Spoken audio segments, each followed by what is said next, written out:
In this video, we're going to talk about tree protection.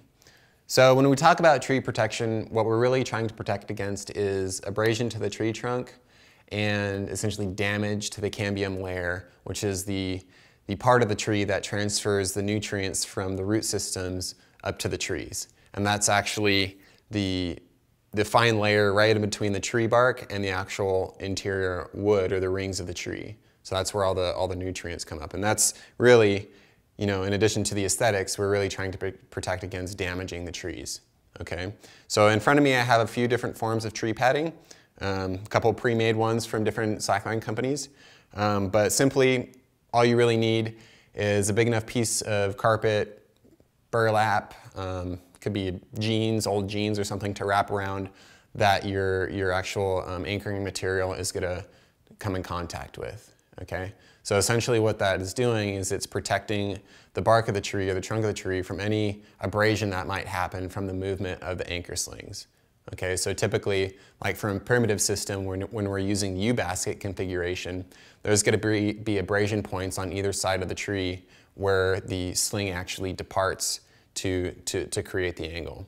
So right there, there's going to be a lot of movement when you're bouncing, walking, or whatever, and we want to make sure that as we're doing that, we're not potentially damaging the tree.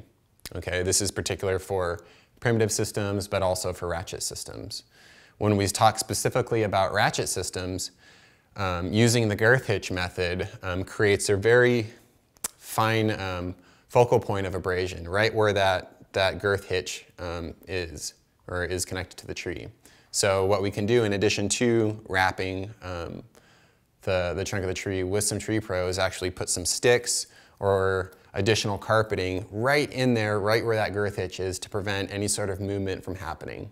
Okay? This becomes increasingly important as tensions get greater and greater and greater. Okay? A couple common mistakes for tree padding is not protecting all the way around the tree or not protecting where those abrasion points are. Sometimes people run out of tree pro and they're like, oh, this is good enough. Well, there can always be better, let's say. So if you're in the park and you find some sticks, put some sticks around the circumference of the tree where the webbing is, and that'll actually move the webbing off the surface of the tree and the tree bark, so you actually have no physical contact between the tree sling and the actual tree anchor. Okay.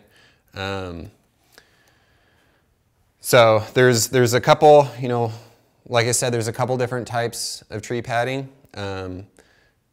A good motto to go by is pad like mad, because the more padding you use, the better your system is and the better we look when we're in public places.